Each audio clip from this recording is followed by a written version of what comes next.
Railway కోడూరులో MLA Arava Sridhar పైన కేసు నమోదు చేశారు. ఎన్హెచ్ఆర్సీ ఆదేశాలతో కేసు నమోదు చేశారు ఎస్పీ. బిఎన్ఎస్ 318(2), 318(4) మరియు 351(2) కింద కేసు నమోదు చేశారు. ఇవాళ విచారణ కమిటీ ముందు ఎమ్మెల్యే హాజరైనట్టు తెలుస్తోంది. దాదాపుగా 30 నిమిషాల పాటు విచారణ కమిటీ ప్రశ్నించింది.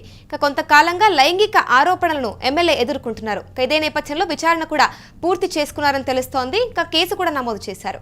నా పేరు సాయి కృష్ణ ఆజాద్, అడ్వకేట్. ఈరోజు ఈ విషయం ఏంటంటే అరవ శ్రీధర్ ఎమ్మెల్యే కోడూరు. సో అలాగే వీణా విషయంలో మేము చాలా పోరాటం చేస్తూ ఉన్నాము.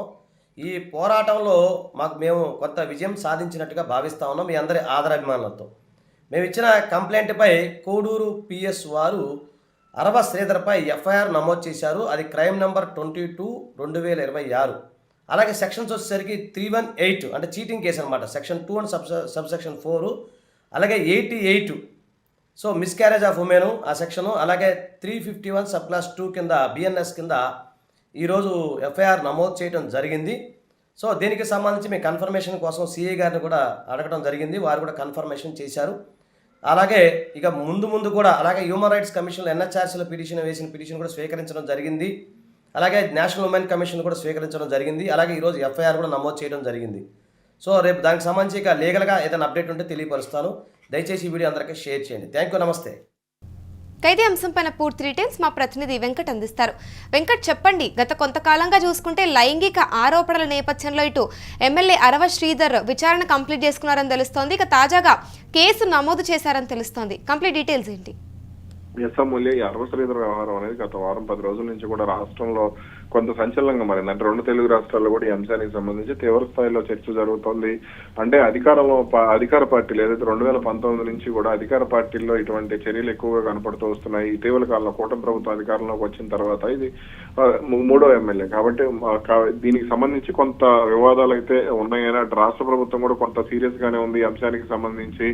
అదేవిధంగా అటు జనసేన పార్టీ కూడా అంటే ఒక పక్కన పవన్ కళ్యాణ్ పార్టీ కోసం కష్టపడుతున్నప్పుడు ప్రభుత్వంపై పట్టు పెంచుకునేందుకు కష్టపడుతున్నటువంటి సమయంలో దీనికి సంబంధించి ఈ తరహా చర్యలు అనేది కరెక్ట్ కాదు అనే ఆందోళన కూడా ఒక పక్కన వ్యక్తమవుతున్నటువంటి పరిస్థితి. ఇక ఈ నేపథ్యంలోనే ఎప్పుడైతే ఆరోపణలు వచ్చినాయో వీణా అనే మహిళకు సంబంధించి ప్రభుత్వ ఉద్యోగికి సంబంధించి అరవ శ్రీధర్ అక్రమ సంబంధం పెట్టుకున్నారు, అది అంటే లైంగిక దాడులకు కూడా ఆమెపై పాల్పడ్డారు అనేది కూడా కొంత ప్రచారం జరిగింది. అయితే అక్కడి నుంచి కూడా జనసేన పార్టీ ఈ అంశానికి సంబంధించి కొంత సీరియస్ కావడం విచారణ కమిటీని త్రిసభ్య కమిటీని కూడా ఏర్పాటు చేయడం జరిగింది. ఆ తర్వాత నుంచి ఆయన నేడు జనసేన రైల్వే కోడూరులో జనసేన త్రిసభ్య కమిటీ ఆయన విచారించింది. అదేవిధంగా జనసేన పార్టీ నేతలతో పాటుగా కార్యకర్తలను కూడా విచారించినటువంటి పరిస్థితి. అయితే విచారణకు హాజరు కావాలని అరవ శ్రీధర్ కమిటీ ఇప్పటికే ఆదేశాలు ఇచ్చింది. కమిటీ ముందు అరవ శ్రీధర్ కూడా హాజరయ్యారు.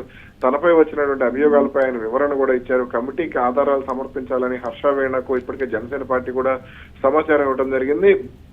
అయితే ఆమె కూడా విచారణ హాజరవుతారని చెప్పినప్పటికీ కూడా ఇప్పుడు అయితే ఆమె విచారణకు మాత్రం హాజరు కాలేదు. అయితే ప్రస్తుతం ఉన్నటువంటి సమాచారం ప్రకారం అరవ శ్రీధర్ దీనిపై రియాక్ట్ అయ్యారు. తన వద్ద ఉన్నటువంటి ఆధారాలను త్రిసభ్య కమిటీకి ఇవ్వటం జరిగింది. పార్టీ ఏ నిర్ణయం తీసుకుంటుందో తనకు తెలియదు. కమిటీ నివేదికపై పార్టీ తదుపరి నిర్ణయం ఆధారపడి ఉంటుందంటూ కూడా అరవ శ్రీధర్ అయితే క్లారిటీ ఇవ్వడం జరిగింది. అంటే ఇప్పుడు ప్రస్తుతం కేసు అయితే నమోదు చేశారు, ఎఫ్ఐఆర్ కూడా ఫైల్ చేయడం జరిగిందా? ఎఫ్ఐఆర్ కూడా ఫైల్ చేయడం జరిగింది. మొత్తం కూడా 30 నిమిషాల పాటు ఆయన విచారణ జరగడం జరిగింది.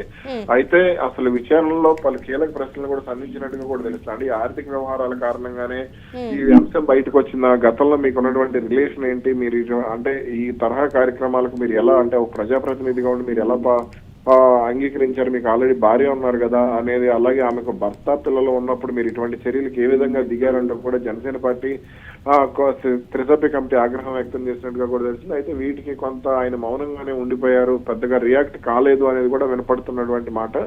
అయితే రేపు మొత్తం జనసేన పార్టీ ముందు దీనికి సంబంధించి నివేదిక ఇవ్వనున్నారు. నాదెండ్ల మనోహర్ కు ఏదైతే పౌర సరఫరాల శాఖ మంత్రి నాదెండ్ల మనోహర్ ఉన్నారో ఆయనకు నివేదిక ఇచ్చిన తర్వాత అది డిప్యూటీ సీఎం పవన్ కళ్యాణ్ వద్దకు చేరే అవకాశాలు కనపడుతున్నాయి. అంటే ఇప్పుడు చూసుకుంటే వారం రోజులుగా కూడా ఖచ్చితంగా పార్టీకి సంబంధించిన అన్ని కార్యకలాపాలకు దూరంగా ఉండాలని తెలిపారు. మరి ఈ అంశంపైన ఇప్పుడు సస్పెండ్ చేసే అవకాశాలు ఏమైనా ఉన్నాయా? అయితే రేపొద్దున నివేదిక రేపు మధ్యాహ్నానికి జనసేన పార్టీ అధిష్టానానికి నివేదిక వెళ్లే అవకాశం ఉంది. అయితే ఎల్లుండు దీన్ని పవన్ కళ్యాణ్ పరిశీలించే అవకాశం ఉండవచ్చు. ఇప్పటికే ఒక సీల్డ్ కవర్ లో దాన్ని ఇవ్వటం కూడా జరిగినట్టుగా కూడా తెలుస్తుంది.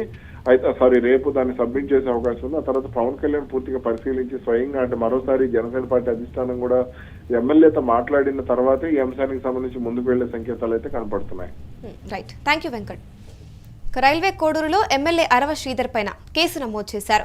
ఎన్హెచ్ఆర్సీ ఆదేశాలతో కేసు నమోదు చేశారు ఎస్పీ.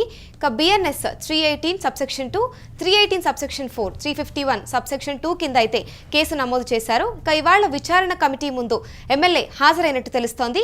దాదాపుగా ఈ విచారణ కూడా 30 నిమిషాల పాటు ప్రశ్నించారు అని తెలుస్తోంది.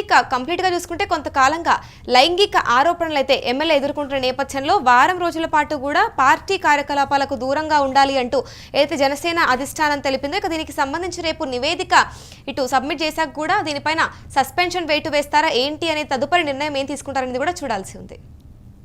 పేరు సాయికృష్ణ ఆజాద్, అడ్వకేట్.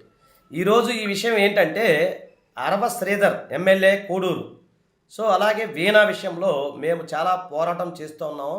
ఈ పోరాటంలో మేము కొంత విజయం సాధించినట్టుగా భావిస్తూ ఉన్నాం మీ అందరి ఆదరాభిమానులతో. మేము ఇచ్చిన కంప్లైంట్పై కోడూరు పిఎస్ వారు అరవ శ్రీధర్పై ఎఫ్ఐఆర్ నమోదు చేశారు. అది క్రైమ్ నెంబర్ 22/2026. అలాగే సెక్షన్స్ వచ్చేసరికి 318 అంటే చీటింగ్ కేసు అనమాట, సెక్షన్ 2 అండ్ సబ్సెక్షన్ 4, అలాగే 88 సో మిస్క్యారేజ్ ఆఫ్ ఉమెన్ ఆ సెక్షను, అలాగే 351 సబ్ క్లాస్ 2 కింద బిఎన్ఎస్ కింద ఈరోజు ఎఫ్ఐఆర్ నమోదు చేయడం జరిగింది. సో దీనికి సంబంధించి మీ కన్ఫర్మేషన్ కోసం సిఐ గారిని కూడా అడగడం జరిగింది, వారు కూడా కన్ఫర్మేషన్ చేశారు. అలాగే ఇక ముందు కూడా అలాగే హ్యూమన్ రైట్స్ కమిషన్ ఎన్హెచ్ఆర్సీలో వేసిన పిటిషన్ కూడా స్వీకరించడం జరిగింది. అలాగే నేషనల్ ఉమెన్ కమిషన్ కూడా స్వీకరించడం జరిగింది. అలాగే ఈరోజు ఎఫ్ఐఆర్ కూడా నమోదు చేయడం జరిగింది. సో రేపు దానికి సంబంధించి ఇక లీగల్గా ఏదైనా అప్డేట్ ఉంటే తెలియపరుస్తాను. దయచేసి ఈ వీడియో అందరికీ షేర్ చేయండి. థ్యాంక్ యూ, నమస్తే, జై హింద్.